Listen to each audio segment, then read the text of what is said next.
Senior तज्जियाकार मजहर अब्बास साहब ने मैं ज्वाइन किया। मजहर साहब, इसके कानूनी पहलू और ये तमाम तर जो मामला हुए हैं, ये तो इरफान कादिर साहब ने हमें बताया वाज़ेह तौर पर, सियासत पर भी इसके यकीनन असरात होते हैं। एक चलती हुई हुकूमत को ख़त्म कर दिया जाए और फिर वज़ीर आज़म पर केसेस किए जाएँ, फिर वक्त अवाम का पैसा बर्बाद किया जाए 5-6 साल, और उसके बाद ये उसका लॉजिकल एंड निकले कि कोई प्रूफ ही, कोई विटनेस, कोई कुछ मौजूद नहीं है। कितना नुकसानदेह है ये पाकिस्तानी निज़ाम के लिए? देखिए, पहली चीज तो ये कि जिस तरह उनकी सजा मुतनाज़ा रही, उसी तरह उनकी बरियत भी मुतनाज़ा रहेगी। और ये होता है हमारे सियासी निज़ाम का ये हिस्सा है। अभी आज सुबह ही एक पाकिस्तान की सियासी तारीख का बहुत बड़ा केस जो है सुप्रीम कोर्ट ने दोबारा सुनना शुरू किया है, और उसमें भी एक सवाल उठाया जा रहा है कि क्या कोर्ट इसकी समाअत कर सकती है, नहीं कर सकती। ये जाहिर है ये जरा मुख्तलिफ केस है, बहुत ही मुख्तलिफ केस है, लेकिन मैं रेफरेंस के तौर पर कह रहा हूँ कि वो केस भी मुतनाज़ा रहा और सारी जिंदगी मुतनाज़ा रहा। जजों ने इतराफ़ भी किया कि दबाव था। अब यहाँ हमें देखना यह है कि जाहिर है मुस्लिम लीग नून के लिए, खुद नवाज शरीफ साहब और उनके अहले खाना के लिए तो ये बहुत बड़ी खबर है। और लेकिन जाहिर है जो अपोजिशन है, जो इस वक्त नवाज शरीफ की अपोजिशन है, मुस्लिम लीग की अपोजिशन है, वो सिर्फ पाकिस्तान तहरीक इंसाफ ही नहीं, हमें देखना है कि पाकिस्तान पीपल्स पार्टी भी इस वक्त जो है, और हम बिलावल भुट्टो जरदारी साहब के जो बयान सुनते रहते हैं, तो ये भी फैसला जो है मुतनाज़ा रहेगा पाकिस्तान की सियासी तारीख में। जिस तरह मुकदमात बने हैं सियासी लीडरों पे, सियासी मुखालफीन पे, वो सारी चीजें हमारे सामने हैं, और उसमें यही होता है कि एक वक्त में सजा होती है, एक वक्त में बरियत होती है, और इस चक्कर में पाकिस्तान के सियासी निज़ाम को सबसे ज्यादा नुकसान पहुंचा है।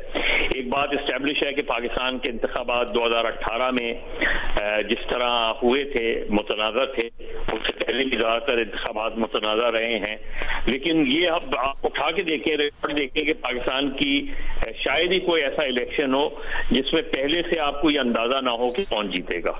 जी, और पहले से अंदाजा ना हो कि आप बहुत ही प्रेडिक्टेबल इलेक्शन। बिल्कुल, ये हक़ायक़, बिल्कुल आपका तजुर्बा भी, आपकी ऑब्जर्वेशन भी, हक़ायक़ आप बयान कर रहे हैं। मगर साहब, जैसे शाज़ेब बुनियादी नुक्ते की, बड़ा अहम नुक्ते की तरफ निशानदेही कर रहे हैं। वो ये कह रहे हैं कि जैसे सजा दी गई वो सबने देखा, एविडेंस मौजूद नहीं थे, अब बरियत कैसे होनी थी, ऐसे ही होनी थी बरियत। इस पर फोकस ज्यादा नहीं होना चाहिए, ये फोकस होना चाहिए कि तारीख अपने आप को ना दोहराए। यानी 2028 में जब हम बात कर रहे हो तो यही बात ना कर रहे हो कि विक्टिमाइजेशन का सिलसिला जारी उसारी रहे। देखिए, मुतनाज़ा का मतलब ही यही होता है। ये नहीं होता है कि वो गलत था और आज सही है, आज गलत है और उस वक्त सही था। कंट्रोवर्सी क्या होती है? अगर आप भुट्टो केस उठा के देख लें तो उसमें कंट्रोवर्सी क्या थी? सिविलियन कोर्ट थी, सिविलियन कोर्ट ने सजा दी, सुप्रीम कोर्ट में अपील हुई, सुप्रीम कोर्ट ने अपील मुस्तरद कर दी 4-3 से, रिव्यू पिटीशन फाइल हुई, रिव्यू पिटीशन ने उसको, लेकिन उसके बावजूद उस केस को पाकिस्तान की सियासी तारीख में, अदालती तारीख में दुरुस्त फैसला नहीं माना जा रहा। तो असल चीज ये नहीं है, असल चीज ये है कि उस वक्त जिस तरीके से केसेस बने, जिस तरीके से हुकूमत का खात्मा हुआ, जिस तरीके से नवाज शरीफ साहब को हटाया गया, बलूचिस्तान में मुस्लिम लीग नून के खिलाफ कूल आया गया, तमाम जमातों को मैनेज करके पीटीआई की हुकूमत गई, वो पूरा एक कंट्रोवर्सी है, कंट्रोवर्शियल रहेगा वो इलेक्शन। लेकिन इलेक्शन हुए, मुस्लिम लीग नून ने भी हिस्सा लिया, पीपल्स पार्टी ने, तमाम जमातों ने हिस्सा लिया और उसमें बैठी। उसके बावजूद उन इलेक्शन को आज भी मुतनाज़ा कहा जाता है। बिल्कुल इसी तरीके से जिस तरह इमरान खान की हुकूमत के खात्मे को, हालांकि बज़ाहिर वो एक आईनी तरीका सा था, वोट ऑफ नो कॉन्फिडेंस आया, लेकिन उस पर सवालात हैं कि ये सारा सिलसिला कब शुरू हुआ, जब जनरल बाजवा और इमरान खान साहब के दरमियान एक कंट्रोवर्सी जनरल फैज के मसले पर हुई, आईएसआई की फाइल के मसले पर हुई, उनके आईएसआई चीफ के तबादले पर हुई। तो ये सारी चीजें जो हैं आज बिल्कुल इसी तरीके से जाहिर है नवाज शरीफ ये समझते हैं और उनकी पार्टी ये समझती है, उनके हिमायती ये समझते हैं कि वो रेफरेंस गलत था, सजा गलत थी, लिहाजा आज जो है वो इंसाफ का तकाजा पूरा हुआ है। लेकिन उनके मुखालफीन भी क्या यही कहेंगे कि हाँ जी अदालत का फैसला था और अदालत ने आज बरी कर दिया? नहीं, वो नहीं कहेंगे, वो इसे कंट्रोवर्शियल बनाना चाहेंगे। तो हमारे यहाँ पैमाना क्या है? हमारे यहाँ जो कौन सही गया, कौन गलत हटाया गया, कौन सही हटाया गया। जी, पैमाना क्या है? अब बढ़िया हम आपने बात की है। मतलब आप आगे की थोड़ी सी बात करते हैं। अभी इलेक्शन सर पर है और एक तरफ पीपल्स पार्टी के लिए जुल्फिकार अली भुट्टो का रेफरेंस चल रहा है, उसमें पीपल्स पार्टी के लॉयर्स दलाइल भी देंगे और ये पता चलेगा कि जुल्फिकार अली भुट्टो की जमहूरी जिद्दोजहद, अवामी जिद्दोजहद, और लोग इसको सुनेंगे अगर ये लाइव कवरेज भी होगी। दूसरी तरफ मियां नवाज शरीफ का बरी हो जाना। तो ये दोनों सियासी जमातें हैं, आप ये टग ऑफ वॉर बढ़ते हुए देख रहे हैं, बयानबाजी बढ़ते हुए देख रहे हैं, क्योंकि सबबंदी बहरहाल होनी है, बयानिया अपना इस्टेब्लिश करना है लोगों में, जमातों को। जी बिल्कुल, ये कंट्रोवर्सी खत्म नहीं होगी, ये बढ़ेगी, सियासी तौर पे भी बढ़ेगी। जाहिर है जिस तरह पीपल्स पार्टी तवक्को कर रही है कि इस केस में उन्हें इंसाफ मिलेगा, मुस्लिम लीग नून ये तवक्को कर रही थी, उनको उनके नजदीक ये हमें इंसाफ मिला है और अब नवाज शरीफ साहब इलेक्शन में हिस्सा लेने के लिए जो है अहल करार पाए हैं और अब उनके लिए कोई बड़ी रुकावट नहीं है सामने इलेक्शन के लिए। ये सारी चीजें हैं और आज जब तहरीक इंसाफ ये बात कर रही है कि जी उन्हें लेवल प्लेइंग फील्ड नहीं मिल रही, तो वो भी लोगों की नजरों में सामने है कि तहरीक इंसाफ के लिए मुश्किलात का सामना है। ये सारी चीजें आप अगले इलेक्शन भी जो है वो आपके यहाँ बदकिस्मती से मुतनाज़ा ही रहेंगे। ये याद रखिए कि ये इलेक्शन मावराए आइन हो रहे हैं, यानी आइन के तहत तो इलेक्शन 7 नवंबर तक हो जाने चाहिए थे, लेकिन इलेक्शन नहीं हुए उसमें। और खुद अतहर मिनल्लाह साहब का, जस्टिस अतहर मिनल्लाह का ये बयान हमें ऑब्जर्वेशन हमें याद रखनी चाहिए कि अब जो 7 नवंबर के बाद जो भी चीजें होंगी वो आईनी नहीं होंगी। जाहिर है ये इलेक्शन आईनी नहीं होगा और इवन देन इलेक्शन जब हो रहा है, अब आप सोचे साबिक सदर ये कह रहे हैं कि जी 8-10 दिन के लिए अगर आगे भी बढ़ जाए तो कोई हर्ज नहीं है। यानी हमने इतना मजाक बना दिया इलेक्शन को कि जी जो आइन कहता है उसके तहत अगर आप चंद दिन के लिए आगे बढ़ा दें तो कोई मसला नहीं है।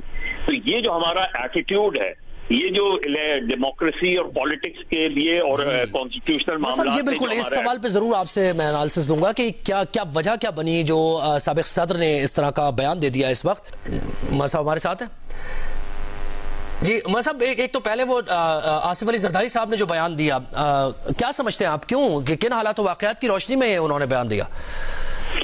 देखिए उसकी कुछ वजाहत तो बिलावल भुट्टो साहब ने आज की है सुप्रीम कोर्ट के बाहर, और उन्होंने कहा कि वो अब भी समझते हैं कि 8 फरवरी को ही इलेक्शन होंगे। और उन्होंने कहा, जरदारी साहब ने भी ये कहा कि इलेक्शन वक्त पर होंगे, लेकिन जब उन पे दोबारा सवाल किया गया तो उसके रेफरेंस से तो उन्होंने गालिबन बिलावल भुट्टो ने कहा कि वो आउट ऑफ कॉन्टेक्स्ट है, अगर इलेक्शन मुलतवी तो उनकी पोजीशन यही है और पीपल्स पार्टी की पोजीशन यही है कि इलेक्शन 8 फरवरी को ही होने चाहिए। और ये खुशाइन बात है कि उन्होंने बहुत ही स्पेसिफिक अंदाज में ये बात की है। देखिए इंपॉर्टेंट बात यही है कि हमारे यहाँ या तो जो लोग केस बनाते हैं उनकी अकाउंटेबिलिटी नहीं होती, यानी कल अगर आज बड़े आराम से नैब आके केस विड्रॉ कर लेती है और कल फिर केस बना देती है तो नैब से कोई नहीं पूछता। जो तो प्रोसिक्यूशन से ये सवाल करना बहुत जरूरी है कि कल ऐसी क्या वजूहात थी जिसकी बिना पे आपने ये केस बनाया और आज ऐसी क्या वजूहात है जिसकी बिना पे आप ये सारी चीजें विड्रॉ कर रहे हैं। और इस तरह के बयान में साहब के वॉल्यूम 10 अगर खुल जाए तो पता नहीं क्या हो जाएगा, उसमें क्या कुछ है, वॉल्यूम 10 वगैरह ये सब याद है सबको। इंपॉर्टेंट बात यह है कि उनसे तो पूछा जाए कि जो कल जो जिस तरीके से अब अगर ये सारे मुकदमा जिस तरह इस वक्त बरियत हो रही है, और उस बरियत का एक अहम पहलू ये भी है कि जो प्रोसिक्यूशन है उसका रवैया वो नहीं है जो प्रोसिक्यूशन का आज से 3-4 साल पहले जब ये बने थे, सजाएं हुई थी, उस वक्त था। तो सवाल तो उनसे होना चाहिए, बुनियादी तौर पे उनको अकाउंटेबल करना चाहिए, इसलिए कि कल फिर आज इमरान खान पे जो मुकदमात बन रहे हैं, अगर कल ये साबित होता है कि ये सारे मुकदमात सियासी बुनियादों पर बनाए गए थे, तो आज जो मुकदमा बनाने वाले हैं उनसे कल तो ये सवाल होना चाहिए।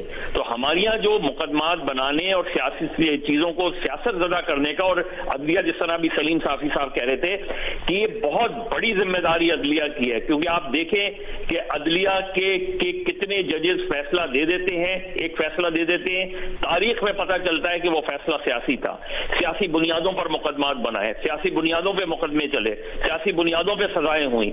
हमारे यहाँ एक मुल्क का वजीर आजम फांसी चढ़ गया और आज उसकी हम लीगैलिटी शो कर रहे हैं। ये हम नहीं देख रहे कि वो जो लाहौर हाई कोर्ट के मौलवी मुश्ताक थे, उन्होंने जिस पेन से, जिस कलम से भुट्टो को फांसी की सजा दी थी, वो कलम तोफतन जाके चौधरी शुजात के हवाले किया था, चौधरियों को दिया था, उनके पास रखा हुआ है वो कलम, आज भी उसका है। तो हमारे यहाँ जो चीजें होती हैं उसमें उन लोगों से सवालात ये जरूर करने चाहिए कि भाई नैब अगर आज मुकदमा वापस ले रही है तो कल मुकदमा कायम क्यों था, किसके दबाव पे कायम किया था?